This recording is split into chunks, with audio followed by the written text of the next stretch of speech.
Assalamualaikum warahmatullahi wabarakatuh.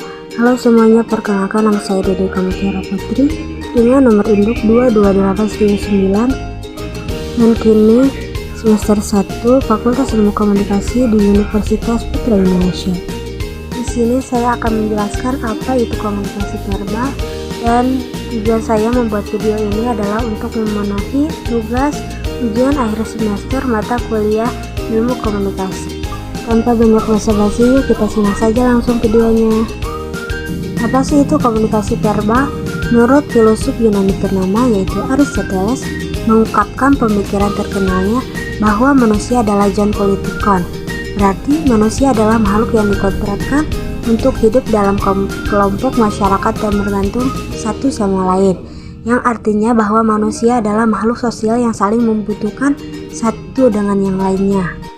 Jadi oleh karena itu, seorang manusia tidak bisa hidup tanpa berkomunikasi. Baik, langsung saja ke pengertian komunikasi verbal. Komunikasi verbal adalah proses transmisi pesan dengan menggunakan bahasa dari pengirim dengan disebut sebagai komunikator kepada penerima pesan disebut komunikan. Kata-kata yang kita ucapkan merupakan isyarat verbal yang digunakan untuk tujuan komunikasi.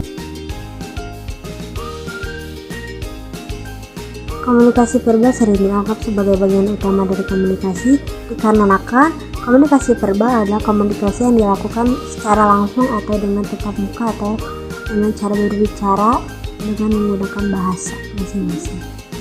Karena komunikasi verbal adalah komunikasi yang selalu dilakukan sehari-hari seperti dalam bertransaksi. Oke, langsung saja kita mulai ke jenis-jenis komunikasi verbal.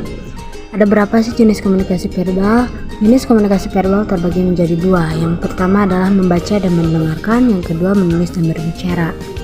Oke, seperti apa sih membaca dan mendengarkan? Dengan mendengarkan kita bisa mendapatkan sebuah informasi baru.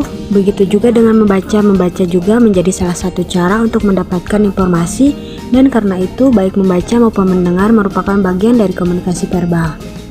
Dan yang kedua, menulis dan berbicara. Berbicara adalah jenis komunikasi verbal vokal yang paling sering kita gunakan setiap hari, di mana kita berkomunikasi secara langsung dengan orang lain, sedangkan menulis adalah komunikasi verbal non-vokal, karena untuk menyampaikan informasi tersebut kita menggunakan media lain berupa tulisan tanpa berbicara apapun. Langsung saja kita beralih ke bentuk komunikasi verbal. Bentuk komunikasi verbal terbagi menjadi dua, yaitu komunikasi tertulis dan komunikasi lisan. Langsung saja kita bahas apa sih itu komunikasi tertulis. Komunikasi tertulis adalah bentuk komunikasi verbal yang dilakukan melalui tulisan. Komunikasi tertulis biasanya dilakukan karena keterbatasan jarak antar komunikator dengan komunikan. Yang kedua, komunikasi lisan. Komunikasi lisan atau juga sering disebut komunikasi oral adalah bentuk komunikasi verbal melalui interaksi langsung atau tatap muka antara komunikator dengan komunikan, dan percakapan ini pada komunikasi lisan bisa melibatkan lebih dari dua individu. Langsung saja kita ke contoh komunikasi verbal. Yang pertama adalah contoh komunikasi verbal tertulis, di mana di sana tertera contohnya adalah surat. Surat adalah salah satu media komunikasi verbal tertulis yang paling tua. Surat memuat informasi berupa tulisan yang ditulis di atas kertas. Dan contoh komunikasi verbal yang kedua adalah komunikasi lisan.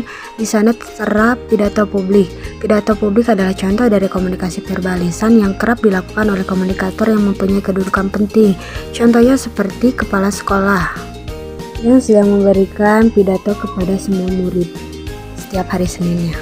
Ini saja kita ke titik akhir di mana kesimpulan dari komunikasi verbal. Dan sangat mudah sekali mempelajari komunikasi verbal, karena komunikasi verbal adalah komunikasi yang dilakukan secara langsung atau tatap muka seperti tulisan atau lisan dalam penyampaiannya. Alat yang dilakukan dalam komunikasi verbal adalah bahasa yang keluar sebagai ucapan atau tulisan.